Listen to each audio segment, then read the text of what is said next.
The Honourable Member for Kandep. Thank you, Mr. Speaker. I stand to support the Minister, and I think many papers like this have been produced, but I think this is one of those best papers that addresses human uses in Papua New Guinea. And Honourable Jason, I think Peter deserves the support of all of us in this particular bill. Mr. Deputy Speaker, let me just touch one area. There's many areas that this bill is looking at, but I'll touch one area that I heard him mention, and it's in his speech, about the cohesion of LLGs, human capital development. He mentioned the social cohesion, but in the word level, I'd like to touch in that area so that the Minister can take that into consideration. And I'll, Deputy Speaker, with your indulgence, just give an example of what I have seen happen in my own district. Deputy Speaker, you will know, the nation knows, that Anga is one of those tribal conflict, frequently tribal conflict area. We have seen it spilled to other parts of PNC too. And how it starts at the grassroots level where we overlook the human factor of social and economic development. And that then develops into law and order issues. And we hear most of the times, we criticize the Minister of Police, the Police Commissioner, and other law enforcement agents. However, the real issue, if you root it down and look at it very carefully and zoom it into it, it is there in the social, the human attitude, human character, human development, right in the grassroots level. That then, if it is not looked at and the goodness of the people on the grassroots level in the LLGs in the word, not properly cultivated, then the opposite happens, that develops into the negative aspect of life. The positive energy our young people have is now converted into doing something negative rather than doing something positive, and we have seen illustrated many times over in this country. In Kandep, we've had many tribal warfares. We've been at in one stage 22 young men just drowned in the La River.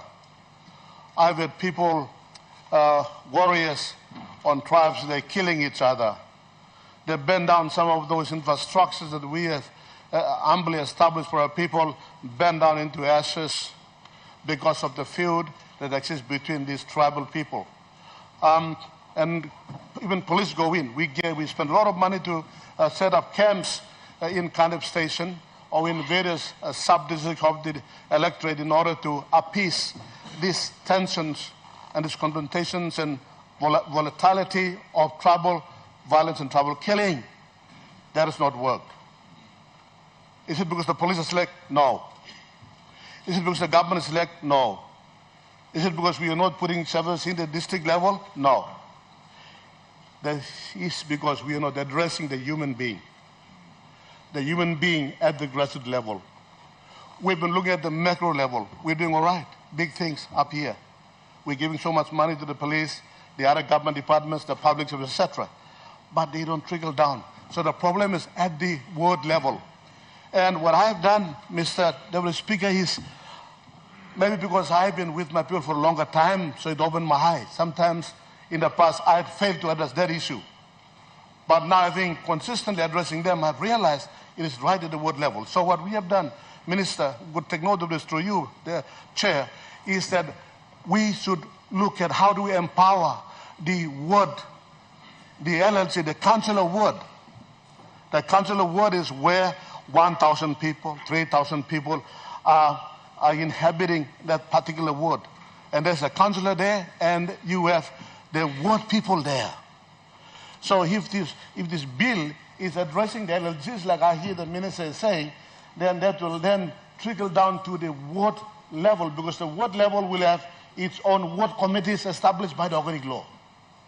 So if you have 3 tiers of government there, the national, provincial, and the local level of government, you empower the local level government by establishing ward committees as per the organic law, and the council is responsible, and you empower these ward committees in the ward level. In Kandep, what we have done is we have 74 wards in Kandep district, and we have now created about 4 LLGs, but before that, we were 2 LLGs, but 74 wards. So we have created 74 ward committees representing the tribals, clans, and we have also put in a woman, represent the women, some business people in there as well. So it's a collective representation of the people in that particular ward. And then the council is a chairperson, and there's somebody else who's a deputy. We have mixed very carefully with the women as well as with the men, but also we have put in varied age groups, young and old, and so forth. So over the last 5 years, what I've seen, Mr. Deputy Speaker, is that Kandep, we had this frequent trouble fight that comes in from either Hanger in, other parts of Hanger in, or from Kandep out. It has now been diffused. And I said, how did we do that? I have realized that the people, the ward community system in the ward level, they look after each other because we're a communal society. Papua New Guinea is a communal society. We live in tribes. We live in clans. So there's representatives of these wards. They look after each other. And guns brought in, the wards are always there. They're hawking on whoever's bringing a gun. So they say, look, this young man has brought in a gun. The other ward committee members, they can talk to that person. And they also count how many young people are there who have the potential to get married in the next 5 years' time or next 2 years' time. Well, look, this young man is now ready to get married. Now let's look at the bride price. How do we do it? Who's the girl that is befriending, etc. So they manage the young person. So all the social attitudes that contribute to social problems or to social happiness, it is addressed at the grassroots level by this ward committee system.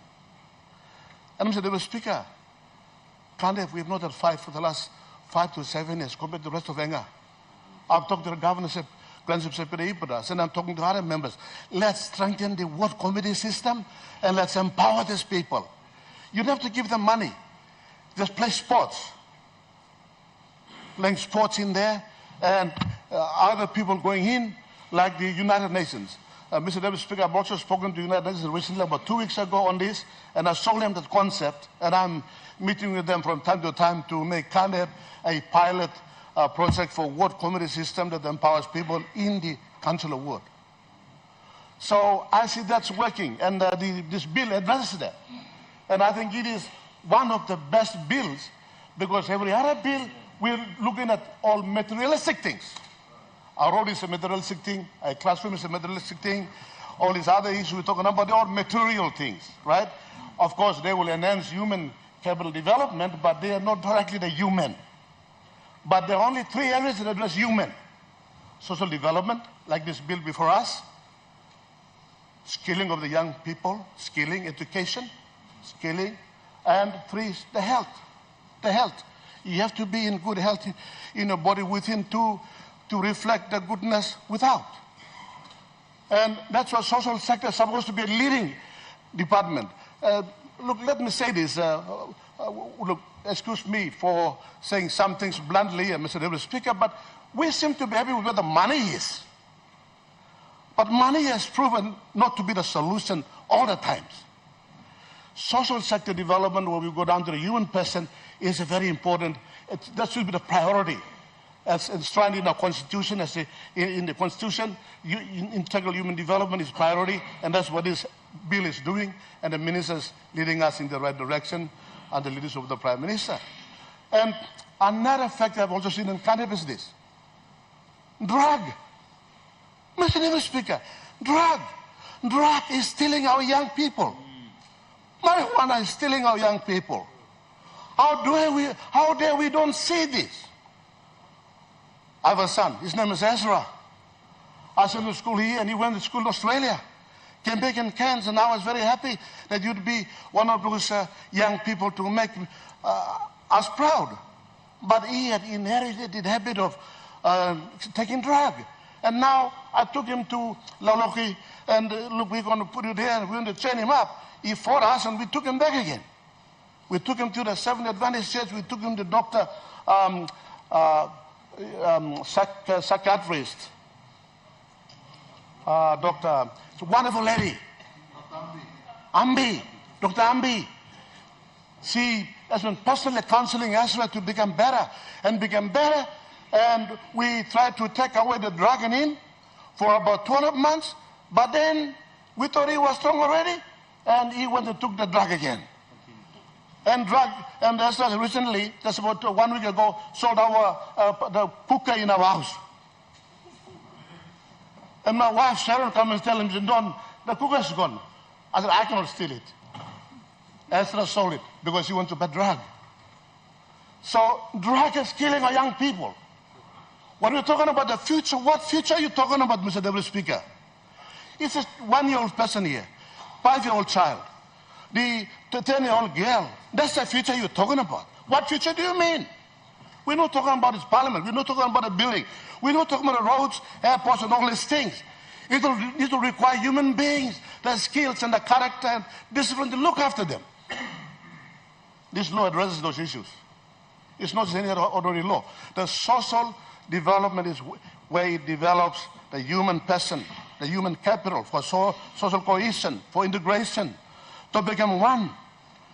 We may be 1,000 different tribes and nations, languages, but this law puts us united together to develop the human being where it matters, and that's at grassroots level. So, Mr. Deputy Speaker, let me, using this example that I see in my own electorate, we have ups and downs. Even in my family, I see that. And I've been in this public work for some time will have learned this, to see it, and I'm seeing the answer for law and order, for social poverty, for economic issues, challenges.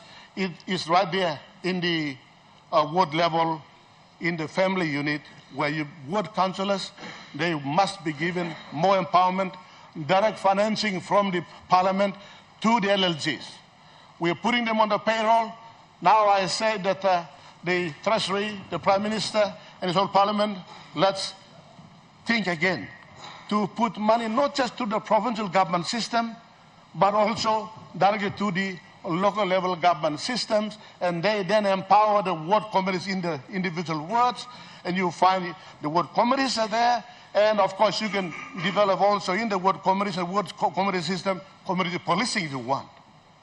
Rather than just paying a lot of money at all this police at the top level, you have community policing in the rural ward area, and you find problems are already diffused and addressed proactively before even it comes to this floor of parliament. Sometimes we end up discussing police issues. Sometimes we end up discussing technical and public service issues when we are legislators and policymakers. And you'll find this policy, this act, will enable and empower the ward system, and the ward committee system should be established as part of this law. And we could also look at establishing ward policing system as well. Get 5 to 10 young men and women to work with the community police to take care of their own wards. So if you can have that system in place from the bottom level up, you will see the governance of the top level down, and integrating the whole governance system, Mr. Deputy Speaker, I find will be much easier, less costlier, and will be very, very effective. So I asked the Minister to look at that, in this act, some time in the progression into the future, look at the ward committee system and the ward policing system in individual LLG wards. Like in Kandep, we have 74 ward committee systems. We've established them, the structure there, and now we're looking at how do we put about 5 to 10 young men and women, whom we call them policing in the ward level, so that they're proactive in addressing those potential issues that come up, and they address immediately on the spot. Therefore, you don't have trouble files. Therefore, you don't have gunmen coming in and harboring gun in those wards.